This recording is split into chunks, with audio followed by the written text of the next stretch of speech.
Hi everyone, in this video I will show you how to clean C drive in Windows 11. So first is first, you have to go to your start menu and then look for disk cleanup.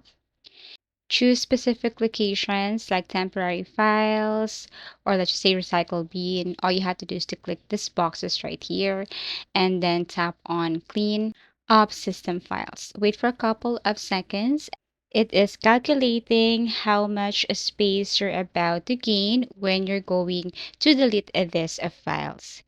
So basically, what you're going to do is you have to simply tap on delete and it will delete the files, temporary files, or unnecessary files. Now, next method, you have to go to your settings and then this time you have to look for system. Now scroll down and look for storage. What you're going to do here is you have to make sure that the storage essence is turned off.